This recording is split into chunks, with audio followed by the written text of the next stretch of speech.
Hello everyone. So the most awaited APSC updated notification is here. Right? Amar hokolore major kisman prosno ase kisman doubt asile je kitia ahibo notification kon kitia notun ke ami apply koribo parim olop polom hobo niki but ami dekhilu je APSC eta notun koi ei notification kon update korile on 16th of January 2023 orthat jua kali ঠিক আছে so এই নতুন notification খনত তেওঁলোকে কি নতুন হলনি কৰিলে কি নতুন প্ৰভিজনছ আছে হেকিনি ভালকে চাই লম বলক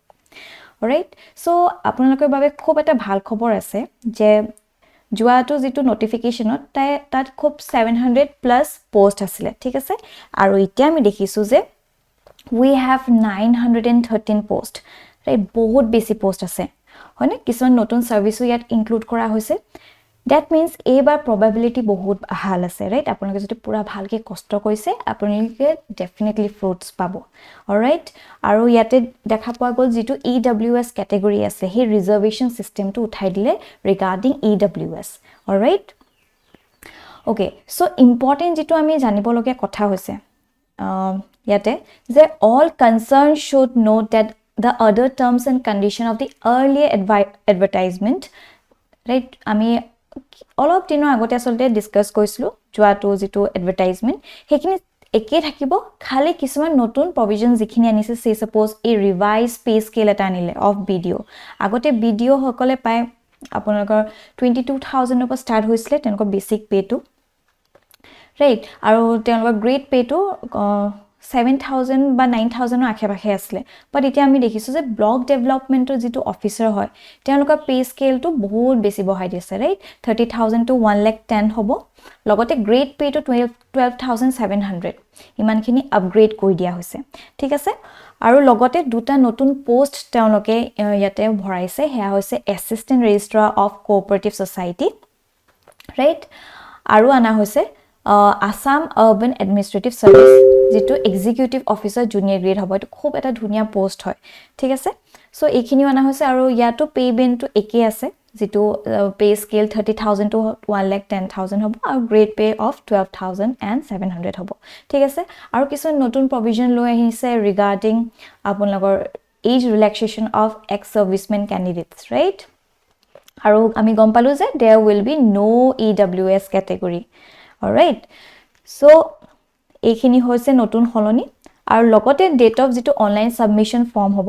হেতু 12 নুনৰ পৰা আসল স্টাৰ্ট হ'ব from 21st of January 2023 to 10th February 2023 so ইয়াৰ পৰা আমি কি গম পাইছো যে যিখিনি সময় খুব কম বাস 20 ডেজ হে আপোনালোকে পাব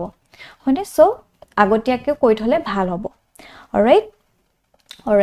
so এতিয়া যদি আমি চাও ফি স্ট্ৰাকচাৰটো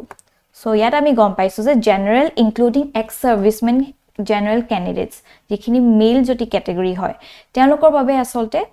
a total amount দিব লাগিব 297.20 including all this processing fee and taxable amount ঠিক আছে SC ST OBC MOBC মেল হকলৰ কথা মই কৈছো including ex servicemen candidate of the respective categories তেওঁলোকে ফি টু দিব লাগিব 197.20 ঠিক আছে whereas আমি যদি women candidates হকলৰ বাবে চাও including ex servicemen candidates তেওঁলোকৰ বাবে no fees right কিন্তু এটা processing fee আৰু taxable amount এটা লব ডিডাক্ট কৰিব তাৰ বাবে দিব লাগিব 47.20